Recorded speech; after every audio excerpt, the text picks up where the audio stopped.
Bismillahirrahmanirrahim. Assalamualaikum warahmatullahi wabarakatuh. Alhamdulillah. Allahumma salli wa sallim ala sayyidina Muhammadin bil lisani jami'ati fi hadratil wasi'ah. Salatan tamuddu biha jismi min jismihi wa qalbi min qalbihi wa ruhi min ruhihi wa sirri min sirrihi wa ilmi min ilmihi wa amali min amalihi wa khuluqi min khuluqihi wa wijahati min wijahatihi wa niyati min niyatihi wa qasdi min qasdihi وتعود بركته علي وعلى أولادي وعلى أصحابي وعلى أهل عصري يا نور يا نور يا نور اجعلني نورا بحق النور. Alhamdulillah Rabbil Alamin. Allah Subhanahu wa Ta'ala masih memberikan kesehatan serta kekuatan kepada saya, juga harapan saya semoga para sahabat-sahabatku dimanapun kalian berada juga dalam keadaan sehat walafiat, dan yang sakit semoga cepat sembuh dan segala hajat-hajatnya Allah kabulkan, amin ya Rabbil Alamin. Mari kita sahabat-sahabatku dengarkan video ini dari Kiai Haji Idrar Maimun. Semoga video ini memberikan pencerahan, memberikan keberkahan buat kita semua, dan selamat menyaksikan, semoga bermanfaat. Niki matur nuwun Gus Habib Gus Latif yang mengangkat tema PWI nggih. Yang mana niki pendapat pribadi kula nggih, pendapat pribadi kula bahwa saya itu dulu janggal kenapa di Indonesia gak ada yang memperlihatkan yang genting Dzurriyyatul Rasulillah sallallahu alaihi wasallam. Karena di mana-mana negara, setiap negara itu pasti ono sing gak seneng karo habaib. Di Yaman, Hadramut sendiri ada. Di Mekah ada, di Saudi Arabia, di Arab banyak yang mubghid kepada Ahlul Bait itu ada. Tetapi di Indonesia ini dulu saya kok nggak ada, ini gimana? Dan justru di sini adanya yang nggak senang kanjeng Nabi Muhammad SAW semakin kelihatan, sampai alhamdulillah kelihatan yang mana yang benar dan mana yang salah. Jadi kalau saya pribadi, ya seperti daunnya Rasulullah SAW kepada Sayyidina Ali, ya Ali, fika mubghidun mufrid wa muhibbun mufrid. Karena daunnya kanjeng Nabi Muhammad SAW ceplos kepada Sayyidina Ali, ya Ali, engkau pasti ada yang benci kenemenan dan cinta kenemenan. Dan itu berarti ila yaumil qiyamah. Ila yaumil qiyamah. Nah, dengan konteks Indonesia yang seperti ini, kita ini nggak bisa mengatur semua baik semua, atau nakal semua nggak bisa. Wong ngaji semua juga nggak bisa. Kita kongkon sholat kabeh mewajibkan juga nggak bisa. Memang Indonesia negara kita kan seperti itu. Ya, kongkon maksiat kabeh ya ora iso, kongkon nakal kabeh. Jadi kalau menurut saya, fenomena cinta Ahlul-Bait dan bughd Ahlul-Bait ini tidak akan habis 100%. Tetapi alhamdulillah sampai detik ini alhamdulillah sudah muncul argumen-argumen yang membenarkan bahwa nasabah Alawi itu sudah sambung. Tugas kita sudah selesai. Ini loh yang benar hujahnya ini. Suruh semua bayar semua. Kita nggak mungkin ke orang di Indonesia gak usah mendem kabeh, nggak mungkin. Nggak mungkin di Indonesia semua terus apa namanya nggak karaokean kabeh, nggak ada dutan, nggak bisa memaksa. Gak bisa menghabiskan, kita nggak bisa menghilangkan sama sekali. Cuma apakah kita itu jadi orang jelek apa orang baik? As-sa'id man wa'idha bi ghairihi. Tinggal gitu aja. Kiai kayak Mbah Maimun yang senang Ahlul Bait itu lebih baik apa yang nggak senang Ahlul Bait? Minimal kalau membaca dalil bingung-bingung, ya kayak ada hikmah. Kamu kalau pengen jadi orang baik cukup kamu lihat kelakuan orang lain. Kalau kamu lihat orang lain gak pantas, maka kamu jangan lakukan. Kalau kamu lihat orang lain pantas, kalau kamu nggak sengaja, ojo golek-golek ya, yang digolek-golek ngerasani ya. Kalau kamu nggak sengaja melihat yang dilakukan oleh orang lain pantas, ya kamu lakukan. Jadi itu yang pantas. Kalau melihat orang lain kok nggak pantas, ini nggak usah ilmu tanpa kitab itu ya. Kalau melihat orang makan orang pantas, maka kamu jangan lakukan. Kamu lihat orang yang nggak senang Ahlul Bait, orangnya gimana? Yang senang kepada Ahlul Bait termasuk Mbah Maimun bagaimana? Kalau sulit memahami hujah-hujah yang ada, argumen. Jadi semoga kita kepada termasuk yang Ahlul Bait yang bisa meniru Mbah Maimun, amin ya rabbal alamin. Yang kedua, ada ini saya sampaikan penting karena fenomena guru gembul kemarin debat ya.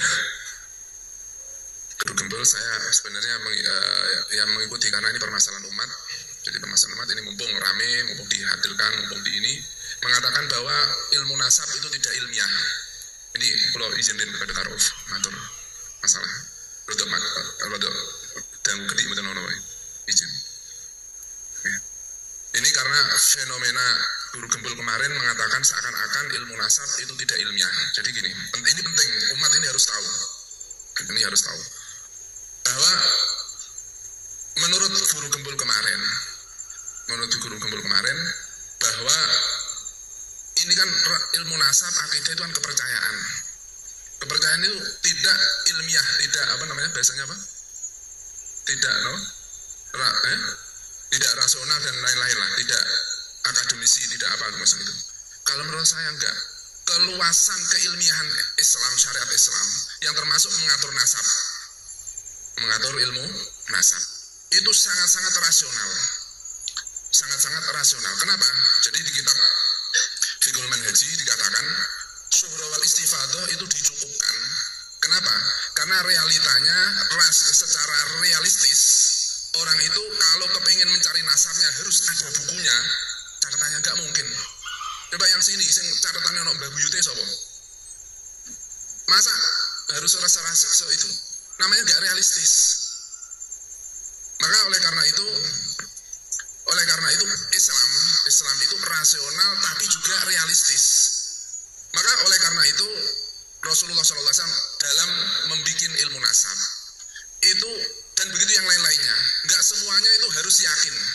Kayak kemarin ditanya, Ka'bah itu kenapa kok di sana? Ya sudah syuhra wal istifadah. Kalau kamu kepingin tahu deket-deket, malah gak realistis, gak Islam, malah gak realistis, gak kenyataan. Jadi ajaran syariat Islam ketika kita membuat undang-undang, begitupun syariat membuat undang-undang syariat itu maka secara filsafatnya nggak semuanya harus yakin. Makanya setiap undang-undang nggak semuanya harus yakin dan paten. Makanya setiap undang-undang apapun termasuk UUD 45, kalau kamu nggak setuju orang pondok, UUD 45 dan undang-undang dimanapun pasti ada celah-celah untuk dipermainkan. Kenapa? Karena memang realistisnya seperti itu, nggak bisa lagi. Memang ada yang nggak harus 100% sempurna dalam segi keyakinan dan secara ilmiah ala guru gembul. Memang ada yang harus dipakai dzon-dzon. Itu sudah dihukumi dengan apa? Dengan dihukum yakin. Maka termasuk lagi contoh banyak termasuk nasab itu juga dzon tapi sudah dihukumi oleh oleh kebaikan. Termasuk husnudzon. Ya, husnudzon kepada orang yang penting enggak tatoan lah. Enggak tatoan, enggak nakal. Di husnudzoni. Walaupun enggak yakin ya enggak ada salahnya, enggak harus yakin orang itu baik. Tapi kan tetap itu ganjaran. Ya. Makanya hukum Islam nahnu nahkumu bidzawahir wallahu yatawalas sarair. Kenapa? Karena memang kalau semua harus yakin nggak realistis, nggak akademis. Justru malah yang akademis itu kadang yang ngambang-ngambang kayak gini. Seperti mimpi lagi. Mimpi tidak dijadikan syariat. Ya kadang mimpinya orang soleh, orang itu ada. Tapi kan nggak bisa diterapkan secara umum. Nggak bisa diterapkan secara umum. Yo nek sing ngipi memang orang soleh dan berani. Realitanya ada di Indonesia ini yang ngaku-ngaku ngipi ketemu Kanjeng Nabi. Ngipi ketemu Kanjeng Nabi di politik, Mbak.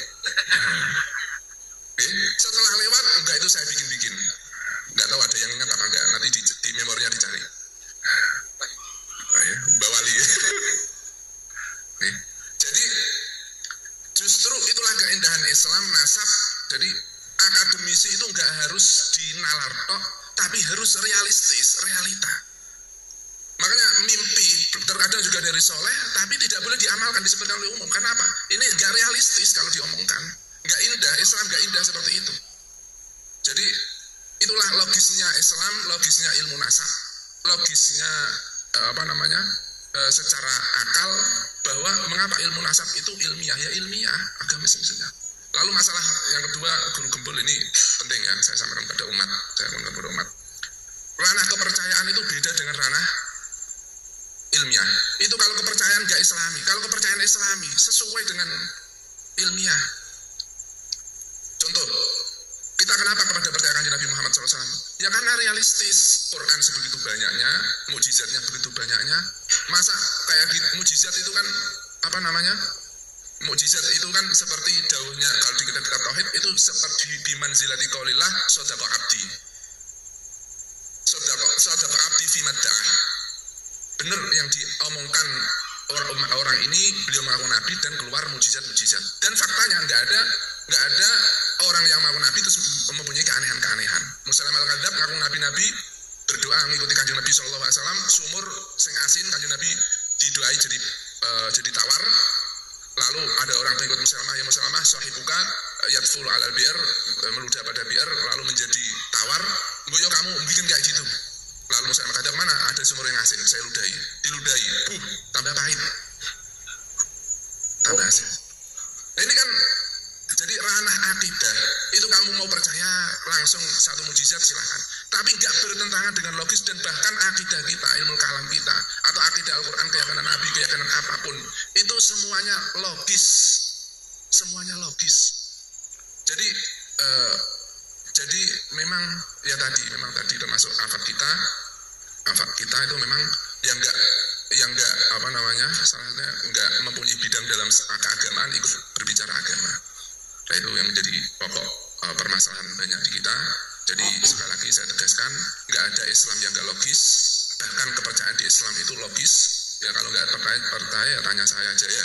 Kalau masalah apa yang kurang jelas, insya Allah saya jawab dengan sendiri. Itu yang bisa saya katakan. Jadi sudah benar apa yang di dalil-dalilnya Gus Wafi di kemudian beliau Mbak Wafi Gus Wafi yang ada di ini, kalian bisa baca. Dan secara ilmiah Islam memakai kaidah-kaidah Islam itu sebenarnya logis. Sekian dari kami, mohon maaf karena ini penting, karena urgen. Saya agak panjangkan. Assalamualaikum warahmatullahi wabarakatuh. Nah, demikianlah sahabat-sahabatku penjelasan dari Kiai Haji Idror Maimun. Beliau menanggapi tentang pendapat daripada Guru Gembul. Nah, maka dari itu silakan di komen, share, and subscribe.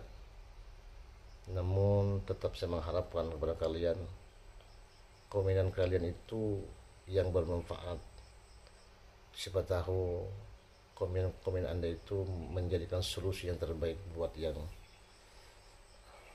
umat menyikapi hal-hal yang bermanfaat.